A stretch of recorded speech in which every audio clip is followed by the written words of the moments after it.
IPL কে টেক্কা দিতে নতুন লিগ আনছে সৌদি আরব। এটা দেখে বাংলাদেশিরা অনেক খুশি, কেননা এবার আইপিএল এর জনপ্রিয়তা কমে যাবে এবং সৌদি আরবে লিগ হবে ওয়ার্ল্ডের সবথেকে বড় ফ্র্যাঞ্চাইজি লিগ। এটা কি বাস্তবে সম্ভব? এর আলোচনা করব আমরা এই ভিডিওতে। সবার প্রথমে বলে রাখি, আইপিএল এর জনপ্রিয়তা কমানো বর্তমানে অসম্ভব, কিন্তু ভবিষ্যতে যে সম্ভব না এটা বলা নির্ভর করছে যেসব দেশগুলির অডিয়েন্স ক্রিকেট দেখছে তাদের ওপর। বর্তমানে ভারতে ক্রিকেটের জনপ্রিয়তা ভারতীয়দের ধর্মের থেকে ওপরে। রিসেন্টলি কলকাতায় কেকেআর ভার্সেস আরসিবির ম্যাচে ঋতুপর্ণ পাখিরা নামে একটি ছেলে ইডেন গার্ডেনের সিকিউরিটিকে চকমা দিয়ে মাঠে প্রবেশ করে বিরাট কোহলির পা ধরে শুয়ে পড়েন। এরপর তাকে যখন পুলিশে ধরে নিয়ে যাচ্ছে তখন তাকে সাংবাদিকরা জিজ্ঞাসা করে যে তোমার আফসোস হচ্ছে না? তখন ঋতুপর্ণ পাখিরা বলে, বিরাটের ভক্ত তাই, বিরাট আমার ভগবান তাই। এখন খারাপ লাগছে না?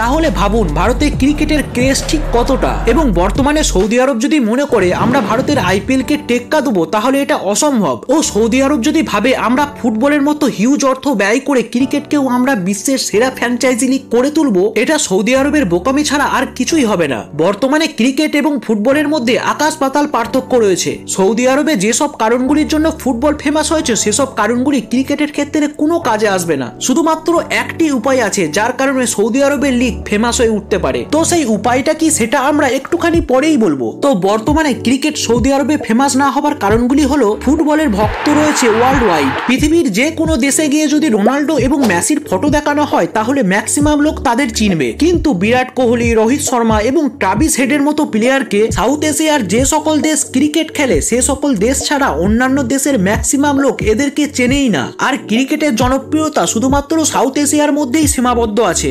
এর মধ্যে ইন্ডিয়াতে ক্রিকেটের জনপ্রিয়তা সব থেকে বেশি। এজন্য বিসিসিআই এর মতো বোর্ড নাকি আইসিসির থেকে বেশি ধনী। এছাড়া সৌদি আরব যদি ফ্র্যাঞ্চাইজি লিগ শুরু করে দেয় তাহলে সেখানে কোনো ইন্ডিয়ান প্লেয়ার খেলবে না। আর ইন্ডিয়ান প্লেয়ার না থাকা মানে কোনো ইন্ডিয়ান অডিয়েন্স এই লিগ দেখতে সৌদি আরব যাবেও না এবং ফোন এবং টিভিতে দেখবেও না। তো সৌদি আরবের লিগ ফেমাস হওয়ার একটি মাত্র উপায় হলো বিসিসিআই যদি তাদের প্লেয়ারদের সাথে চুক্তি ক্যান্সেল করে তাদেরকে অন্য দেশে খেলার এনওসি দেয়। এর ফলে সৌদি আরবের লিগে ইন্ডিয়ান এবং পাকিস্তানি প্লেয়াররা একসাথে খেলবে এবং সবাই এই ম্যাচগুলি দেখবে। কিন্তু বিসিসিআই কেন নিজের হাতে এত ক্ষমতা থাকা সত্ত্বেও অন্য দেশকে তার ক্ষমতা তুলে দেবে? বিসিসিআই এটা কোনোদিনও করবে না এবং সৌদি আরবের লিগ সর্বশ্রেষ্ঠ ফ্র্যাঞ্চাইজি লিগ হয়ে উঠতে পারবে না। তো বাংলাদেশি অডিয়েন্সরা ভাবছেন তাহলে বিসিসিআই এর এত ক্ষমতা কমানোর উপায় কি নেই? হ্যাঁ, অবশ্যই আছে। এই ভিডিওতে যদি 3টি কমেন্ট আসে তাহলে আমি বিসিসিআই এর ক্ষমতা কমানোর উপায়গুলি সম্বন্ধে আলোচনা করব। তো এই চ্যানেলটিকে অবশ্যই ফলো করুন এবং ভিডিওটিকে সেভ করে রাখুন।